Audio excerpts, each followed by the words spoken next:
Hello, Charlie TCG here, and welcome back to Looking Ahead, the series where I break down and analyze the meta, what's happening over in Japan, and how that could impact us.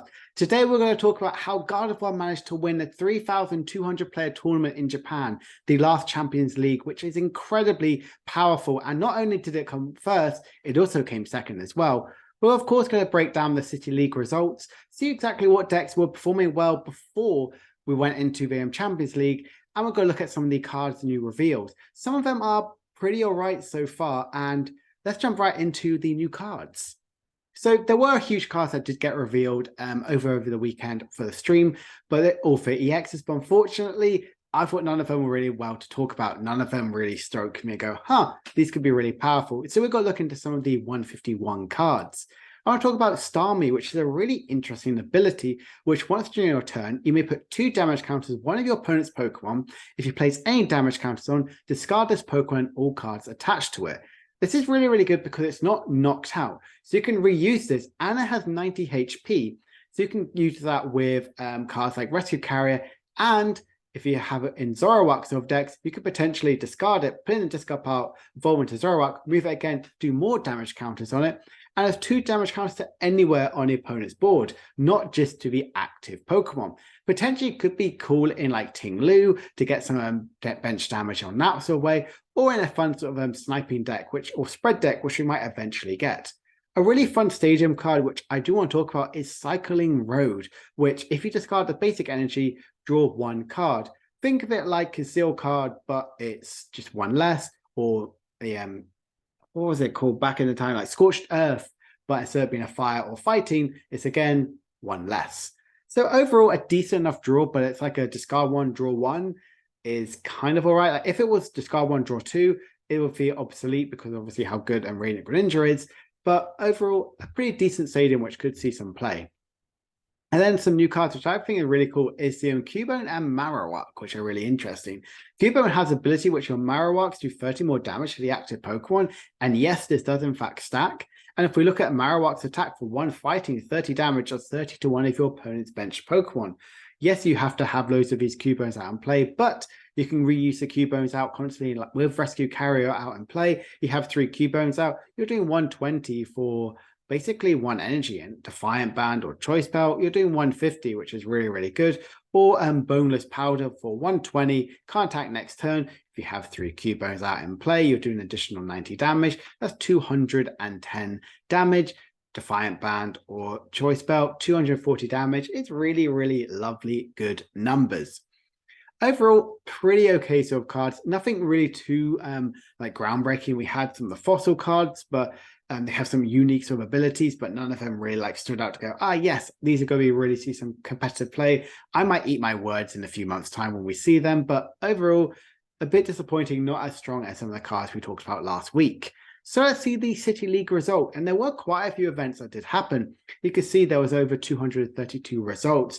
And Lugia is again back on top by being 14%. But the big surprise was a huge increase in Lost Zone. Lost Zone did kind of dwindle a little bit last week. Definitely got affected a lot by Arceus and Pikachu of the Walls. But it did kind of slowly crawl its way back up, even with Giratina as well. But what's interesting is Giratina for both Lost Zone and Arceus are about the same level by being nearly 11%. But the other decks which were pretty good as well is Gardevoir is still performing. I would say it's getting one of the most placements in top 8, but it isn't getting the results that it once did in the first few weeks, which it did amazingly by being so dominant because everyone wanted to play it because it's one of these brand new cards which had loads of these interesting tools which went with it. Shein Power is still up there by being about 11%. So Shein Power is definitely here to stay, and I really like it. Judging from its success rate, I think it's performing a lot better than Miraidon. I don't want to jump too soon, but I think it's doing pretty okay. Mew has taken a huge tumble by being only 2.6%. It's right now in our format and even over there, it's not in a good place. Because Pokemon keep on printing more and more Mew counters, Mew gets affected by it so much, so it keeps falling and falling and falling, where even Goodra is performing a lot better than Mew. Mew is not on people's radars. They're not playing this all. It's not getting the top 8 placements, which it should have. And we're even here, Miraidon's disappeared, and that was a huge deck, and even won the last Champions League literally last month, but it's nowhere to be seen right now. So overall, it is definitely a big shakeup. The top decks are still performing a lot better. They have a much more wider sort of spread. But cards like some interesting ones like the Arceus, Pikachu, Tinglu, and Duraludon doing okay overall. So very interesting looking at the top 8. Some decks which I was a bit surprised about, like the Mew has a huge amount of smaller numbers. But how does this affect the actual top 6 placements? I know people really like this sort of one. And as everyone kind of would have guessed it, Lugia Weirdir is again at the #1 spot. Lugia Colorless is by far the strongest Lugia right now in Japan for its meta. The incredible powerful psychic attack which Weirdir does have by doing 40 times of energy attached to it, move it to the active, it puts every single energy out and play onto it to do these big one-hit KOs. And you have the cards like Luxray, which is a really, really powerful sort of a new card which we get, which if you're behind in prizes, you got to put it down. You can use the counter energy attached to it, and also you can attack for 180 damage, gain that KO on Lugia, because no one is playing Dunsparce right now, because no one should really respect it. Lost Zone did actually increase a little bit, went up by 3 places, and focusing a lot more on the turbo build and also the Kyogre, which is definitely where I could see Lost Zone really kind of go into it. Qian Power stays again at the #3 spot. Really, really strong. Definitely focusing more on the Palkia sort of build. That's the one which are winning. But some of the decks which have like the Kyogre or even the Alolan Vulpix are creeping in there, but no one's playing the Kirin, which everyone thought could be sort of played in this sort of deck. Lost Zone Tina is back in again at #4 spot. But you can see here, a lot of them have like 1-1-1. But Lost Zone Tina isn't right now a really strong deck in our meta, but it's really, really good, I would say, in Japan's meta, because you have like the Jet Energy and the Spiritomb, which can push away some of your matchups being much stronger and more accelerating power by not relying too much on item cards. I think it's really, really good. Gardevoir did go up to the went at 1 place, so not once it's like big constantly in the #1 spot. You can see it is still getting quite a few placements overall, but it's not getting into those finals. It's kind of getting like beaten down by these Lugias, by these Xian Pows. And even Gudra's made it for its first time in the #6 spot. Gudra's in a very good spot, I would say, right now, because of that huge rolling iron, that a big tanking Pokemon it kind of has to it. So if we just look at this top 6 results and kind of understand about what decks were performing well, you could probably think, oh, so if we go into Champions League, we're going to see a lot of Lugia, a lot of Lost Zone Box, and probably Xian Pao, maybe Gardevoir, because Gardevoir is definitely one of the most talked about and very powerful archetypes. So I want you to keep reminding about what you think about these top sort of 6 decks. These are lists which have performed really well, some of them even a day before the tournament happened. So the event did take place over this weekend, and it was in fact the last one, I believe, of this season. And there were 3,200 players, which is an insane turnout. As of right now, again, the numbers could change. It always is debatable, because no one, Pokemon in Japan doesn't share their information as freely as what TPTGI have for us. And like I said, what we expect to see with these high counts of Gardevoir in top 8, Arctina was on the rise, because I was seeing how strong Arceus Giratina was going into the format. I was looking at talking about it a few weeks ago by showing how strong Arceus is. Like, is this something we should be worried about in a way?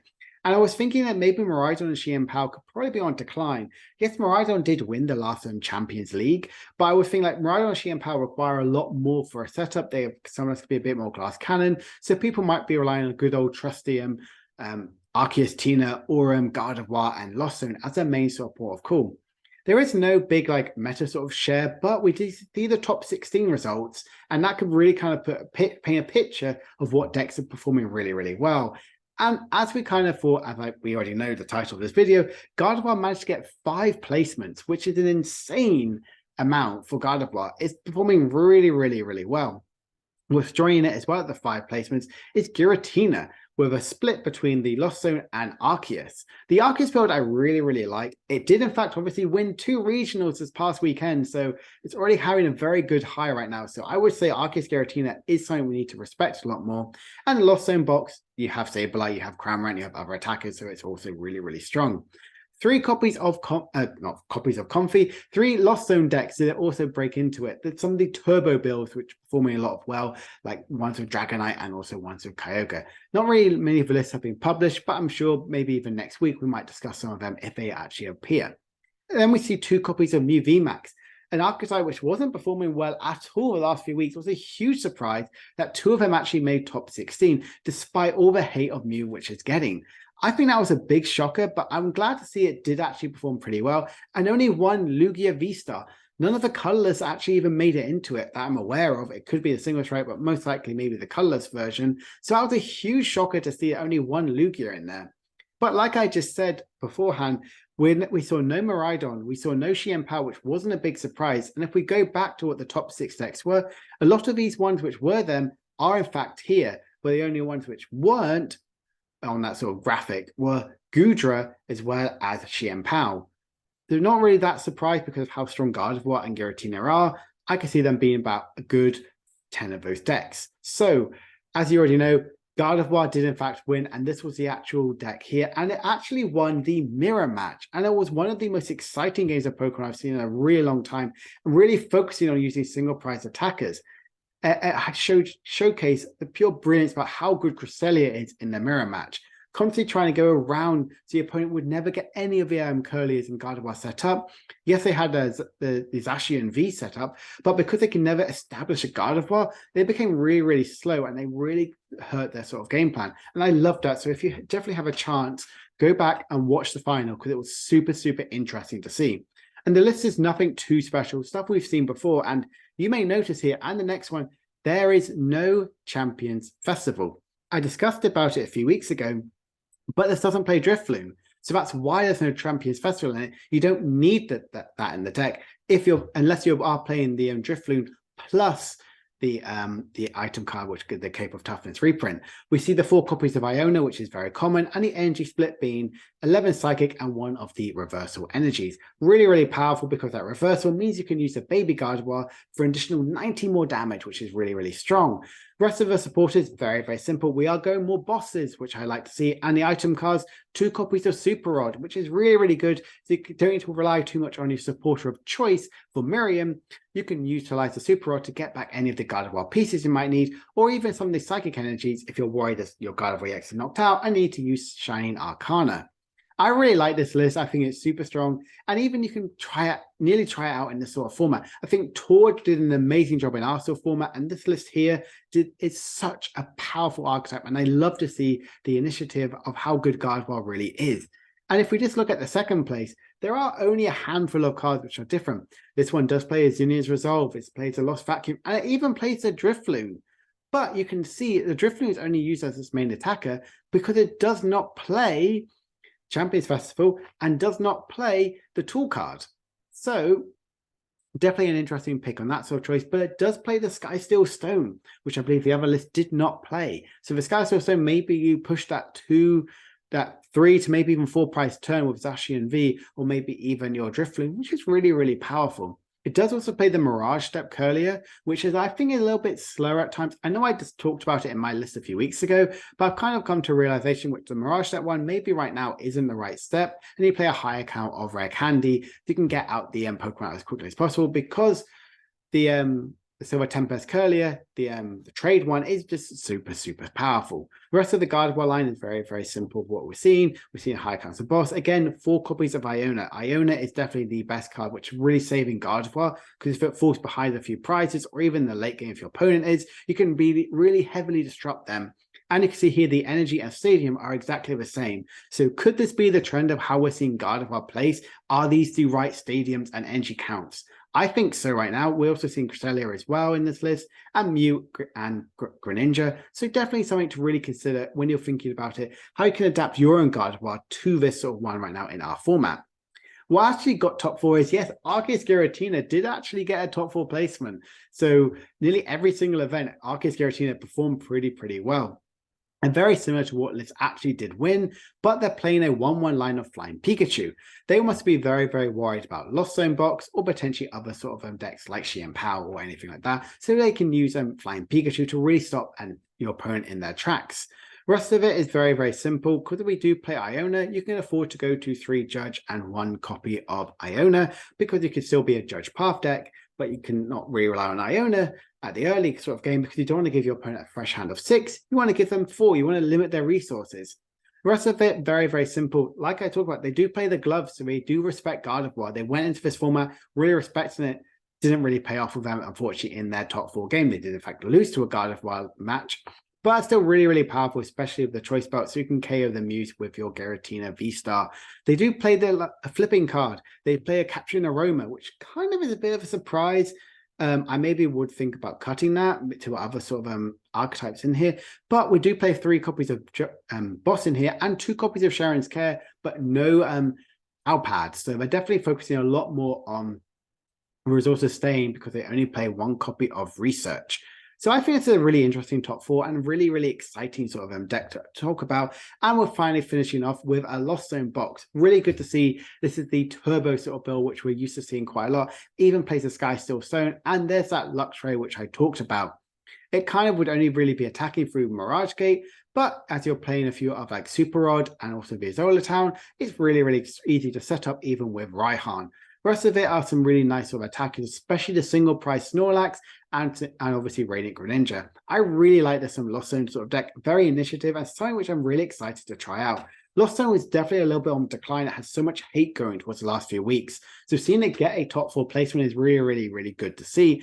And focusing more on the Dragonite and the Raikou and having these other big attackers, sorry, with like Luxray and Snorlax is really, really powerful. Especially with those 2 stadium cards, because those are exactly the right stadiums it needs for this deck. So I think it was a really exciting way to finish off these Champions League. We do have the Nationals, I believe, next month. So it's really good to see this is where the format is kind of heading towards. And if we just look ahead, Stage 2s are back, baby. Gardevior EX really pushed and showed, you know what? You can use Rare Candy. You can afford to go behind a few turns in a way, and you can have longer games and comeback cards because Gardevoir really did set up that precedence. Because of Gardevoir's doing well, could we see an increase in Moltres, that Galarian baby Moltres with that fiery wrath to try and get those single price attacks and KOs on Gardevoir EX? And should we start respecting Arceus Giratina? It performed really, really well in our regionals. It performed really, really well in Japan's Champions League. We're going to see how this method sort of evolved. We are going to see how the City League kind of affected by this results. Could we see more of an increase in Gardevoir? Could we see it back in the #1 spot like Lost Zone did after it won in Champions League back in February? Anyway, I hope you have enjoyed this video. It's so exciting to see Stage 2s and the meta is evolving. I'm so happy about that. We're really seeing an exciting format and I can't wait for them to be in our format in just a couple weeks' time. If you're new to the video, I release these videos every single Monday, so please sure to like and subscribe so you never miss one of these videos. And comment down below what deck you want to try and see and excited about coming into our format or which will happen over in Japan. My name is TCG and I hope you've enjoyed this video. See you later. Bye for now.